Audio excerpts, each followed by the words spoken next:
Manipur has been brought to the map of HIV because of IDUs.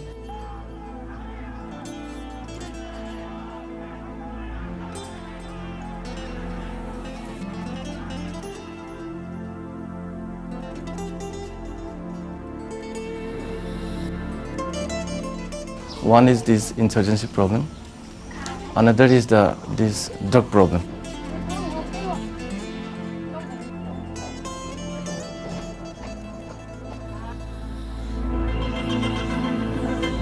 लागी होने का time में ना तो सिरिंज नहीं होने से किधर में वो लोग फेंक दिया है ना वो जगह से लेके ऐसा करता है.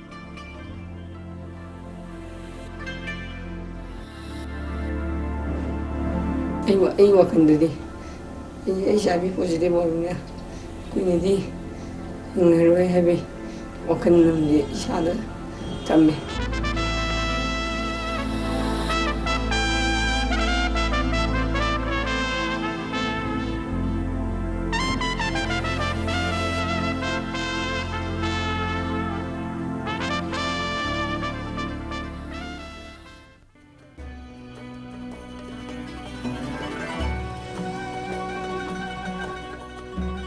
The members of the women's self-help group are gathered here to commemorate those who have died due to AIDS, largely contracted through unsafe injecting practices.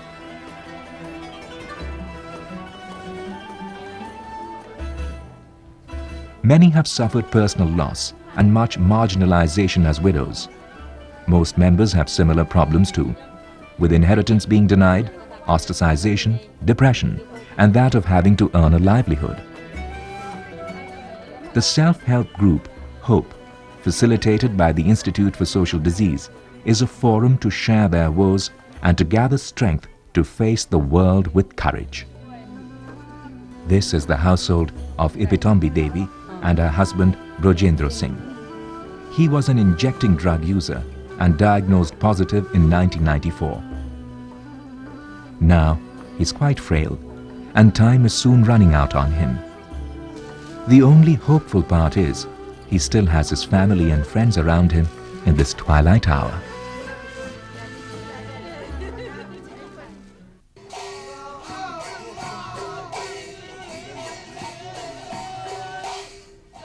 Death is often harsh on those who survive the departed. The group, aptly called Horizon of Prosperity and Education, provides training and support to widows like Sushila so that they can start small enterprises and earn a livelihood. Though a modest effort, it goes a long way in empowering her and others like her to feel independent and in charge of their life.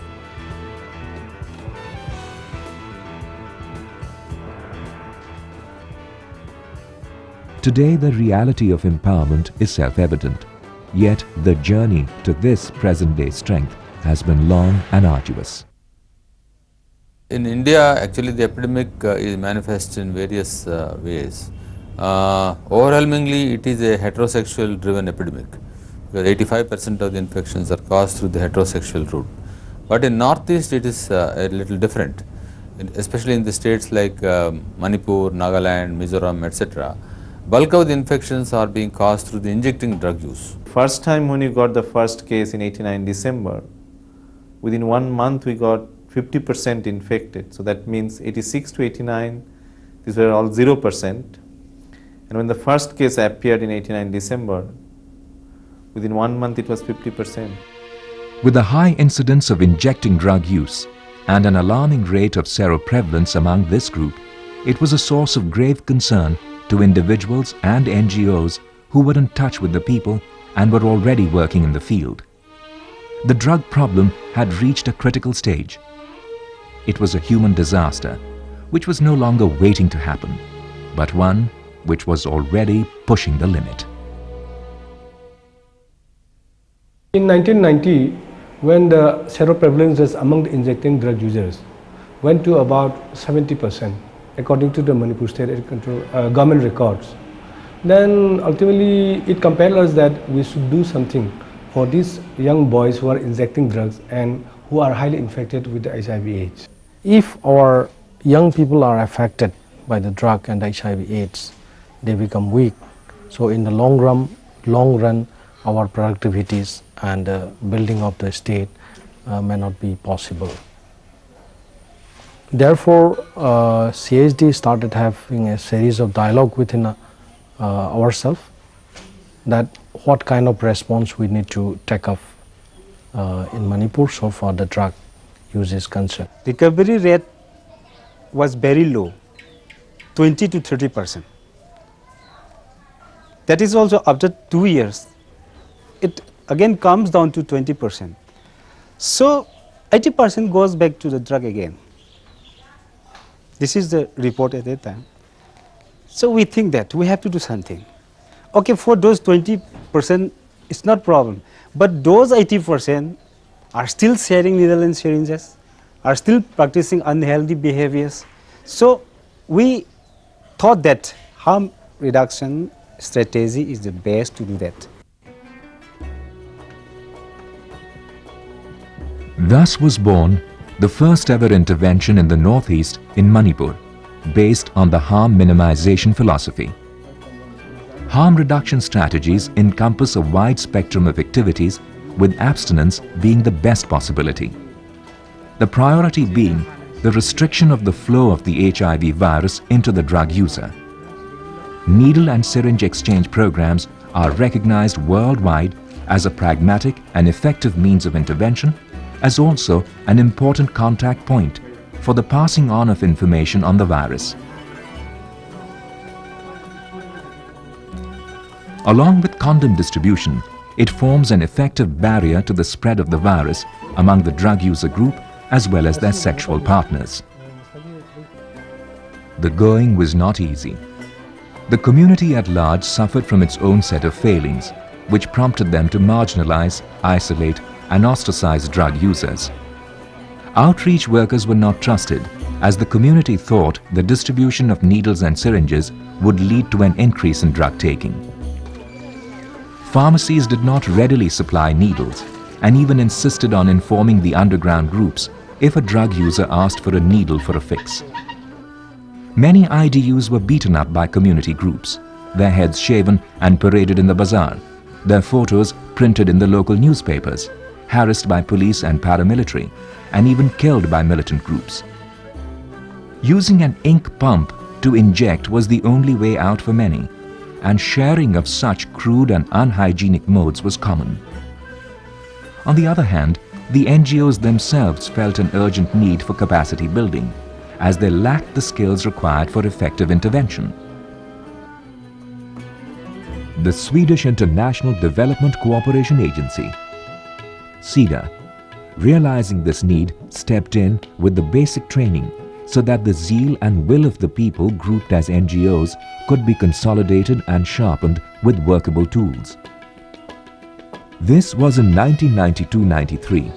The project started with 5 NGOs, 3 in Imphal and 1 in Nagaland and Assam.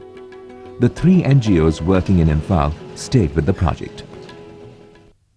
If a project is being supported for any HIV/AIDS intervention, you need to provide technical support from the beginning.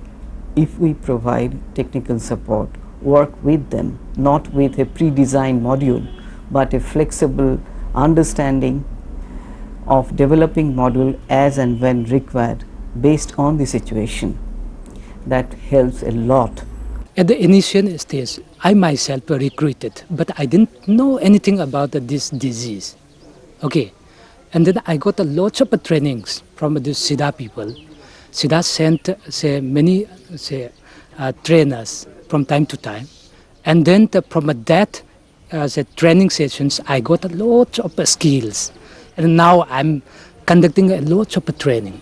After the training, mixed, blended with field experience, a model comes up. Entering the field with their newfound capacities, the NGOs realized that outreach programs were the most effective means of making initial contact and for establishing trust and rapport with the target population.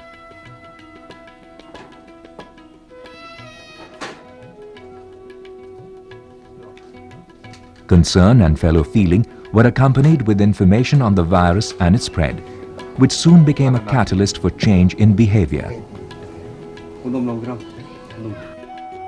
The outreach teams fanned out, visiting drug users and other risk groups like commercial sex workers. This is the BOC area in Imphal, a hothouse of small bars and easily available sex and heroin. Many of the sex workers are drug users themselves, a sad aspect of the exploitation forced upon drug users. Very often, the outreach worker is the only non-judgmental and accepting person the drug user will meet, bringing some warmth and light into a life ridden with addiction. Compassionate human contact has its own mysterious ways of changing a life. Till then, they are aware of the need to protect themselves and their clients from infection. Awareness building among the youth was another priority, because they are the future, and knowledge of the virus is their only real safety net from the disease.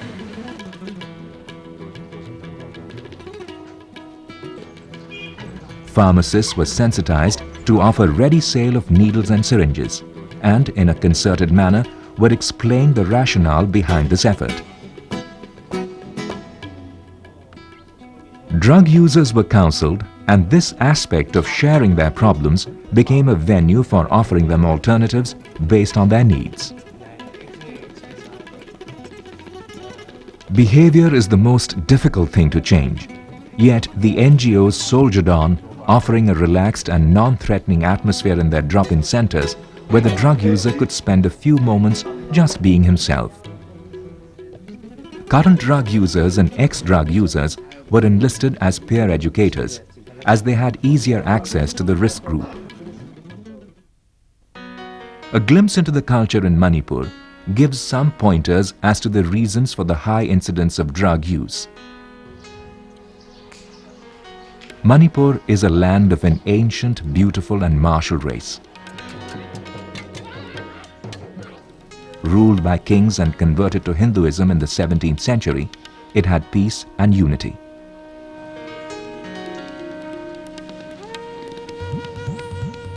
An independent and proud people, they revolted against the might of the British in 1891.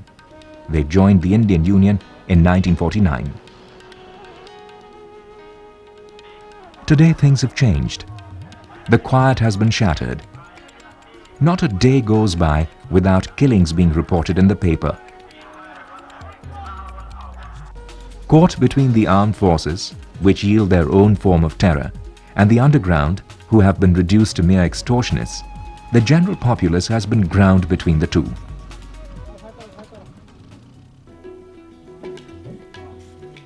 This is More, on the border between India and Myanmar, home to a large section of the infamous Golden Triangle, actively involved in opium growing and its processing into heroin number 4. Not only does it have a flourishing drug trade, but also a very popular commercial sex worker area, and often the two are linked. The porous 350-kilometer-long border with this country makes the availability of this highly addictive drug easy in Manipur. Add to this a total lack of opportunities, economic, educational and social, and you have a fertile ground for drug use among the youth. This is the only state with a unique situation. Young, educated men cover their faces with masks to hide the shame of their plying a rickshaw. You see, this is a border state, and development in any border state is very, very poor. So you have to consider the problem of addiction as from a developmental point of view. You should not consider addiction as an isolated point of view. You look at out of 5,000 drug addicts, 4,000 are registered as unemployed. What do? You look at the border state where they are so porous, where drugs are so freely available. Now, when there is no avenue or scope for these young boys and girls who probably has a very good academic career, then drug is the only choice. Well, the government of India in general is also giving a lot of emphasis to social development programs in the Northeast. There is earmarked funding for Northeast. For example, in the National AIDS Control Program, out of the 210 crores that we have in the current year's budget, about 30 crores are earmarked for the Northeast. All the 3 NGOs working in Manipur come from different backgrounds, thus enriching the field with their varied capacities. Dr. Jayanta, who is the moving force behind the Institute for Social Disease, is a medical doctor. Previously involved with community health, he moved on to larger issues of HIV when the virus manifested itself as a major problem. Today they have grown due to their experiences in the field and choose to work in the crucial area of awareness building among youth in a society where topics related to sex are taboo. They are also strongly occupied in training other NGO partners. The Center for Social Development started with community development work and entered the AIDS arena when they realized that the virus would be a serious impediment to their efforts. The CSD runs an effective rehabilitation center which gives an opportunity to those who are willing to give up drugs and in the process learn a skill which will help them stay clean.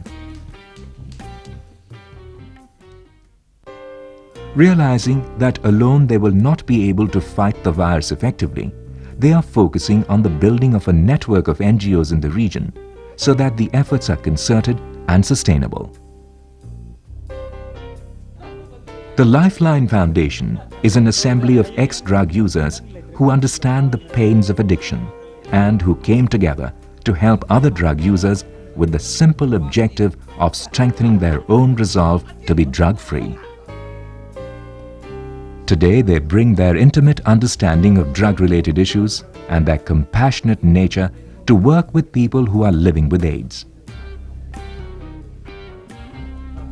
Deepak works with Lifeline and actively takes part in the policy and strategy of the NGO.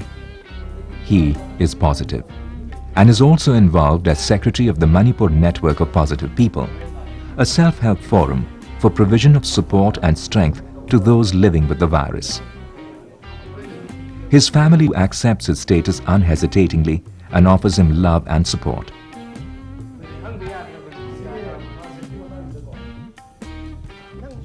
Today, he is deeply concerned about the burning issues faced by people like him. Access to treatment, access to drugs, as well as for human rights violated. That's very needed. Family ties endure in Manipur. The people have a healthy resilience. The extended family is largely present, and with access to information, there is consequently a widespread attitudinal change towards people living with AIDS.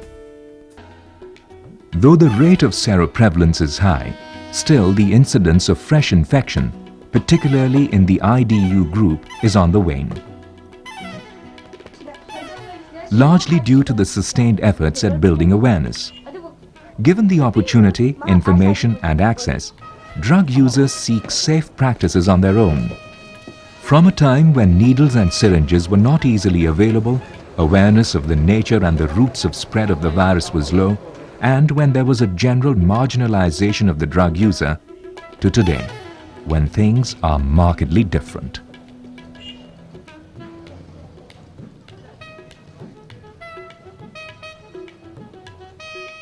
When the State Health Assembly took a unanimous resolution about supporting such kind of health measures of needle exchange and substitution, I think large part of that goes to the NGO credit.